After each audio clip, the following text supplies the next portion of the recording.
John and Charles here on day 2 of our trip to the Roundtop Antique Show. If you didn't see the first episode, you can click the link on the screen or see the link in the description below. Also, if you're liking this series, make sure to hit like and subscribe for more content like this. Before we get started though, if you're planning to come out here, make sure one of your first stops is to grab one of these little magazines.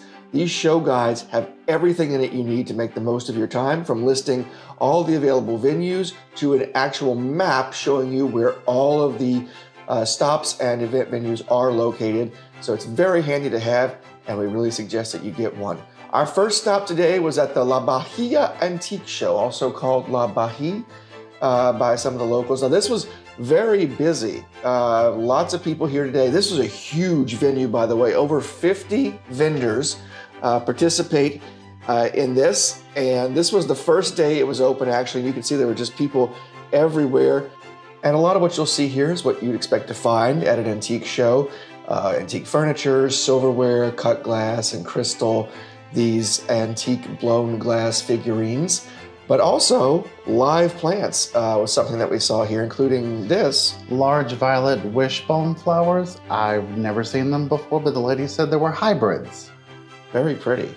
Again, more of the same thing that you would expect to find at an antique show. Lots of this everywhere. Christmas items, including these figurines. And this Johnson Brothers platter, which I thought was absolutely beautiful because I'm pretty sure if any of you know Johnson Brothers, are always hand engraved pieces. Absolutely. And this Moon and Stars cake platter really got me. Interesting. And lots of silver. I saw a lot of silver here. Silver platters, silverware, silver plated, full silver. There's a lot of that here, especially with so many vendors offering their ware. Here are some beautiful cut to clear crystal and another crystal vase here. Waterford. That's Waterford. And I did actually buy this piece. This American Brilliant, which is the Hobstar design, and I just couldn't pass it up. And the vendor that had it was an amazing seller. He actually asked me to come back later and get some more in a few days because he unpacked stuff. And this was something I passed by leaving his booth, which was this beautiful gold cameo bracelet. Oh, that's very beautiful. And of course the jadeite. Every place has to have jadeite. They had a lot of teacup sets. They had the etched stemware and lalique. Also, they had a very large collection of the candle wick. And you had a taxidermy area with some beautiful taxidermy pieces, samurai swords even, things for every collector. Next, we headed over to County Line, which is another one of these complexes with lots of small business owners selling their antiques in one area. So lots of little businesses all in one place. As you can see, each building holding a different vendor selling different wares from antiques and even some newer items here as well. They also had Afghans. They had beautiful handmade quilts, pressed glass of different colors. They were very beautiful. And also they had the opalized rainbow candy dish, which I thought was very beautiful. And they had this other one which was opalized, but it was really hard to see it. On camera, you couldn't see it very well. Of course, collectors of all kinds, this is where you want to be. Everything you can think of, buttons, gears, pieces, anything that you want to collect, you can collect it. Pyrex, of course, we see that in a number of places, and no less here. Christmas, of course. Shiny brights. Shiny brights and other collectible ornaments, all vintage.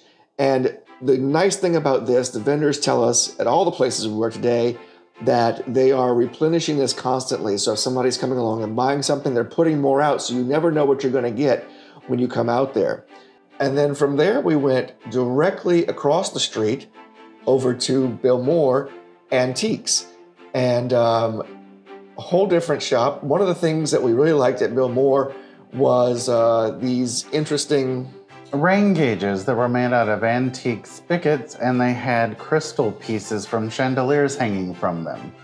Next, we headed over to Greenvine, Texas, to More Antique Warehouse. Now, this is the wholesalers. This is normally not open to the public. Yes, and I was actually shocked to see the vast collection that she just got in from France. And I noticed there was a lot of 16th, 17th, and 18th century paintings in there. Then I ended up getting one of the jugs that you see here, which was made in France. Next, we headed back to Burton to a quaint little shop called Bayberries with some amazing owners who were so friendly and welcoming. Shop is not huge, but each piece in there so well curated. I love this cabinet. This is a beautiful piece here with the hand-painted mural on the inside. Absolutely gorgeous. And they had this beautiful collection of genoiserie. Actually, the owner's wife had a beautiful blouse that actually had genoiserie on it as well.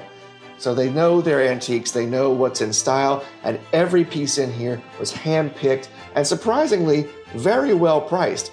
And the owners, like I said, were so welcoming and so friendly. You need to put this on your list of places to visit. Next, we went over to Roundtop, Texas, our last stop of the day, to Blue Hills. Unfortunately, most of the stuff here wasn't in the scope of what we're looking for, although there were a couple, and this is one of the vendors that did have the kind of antiques that we were looking for.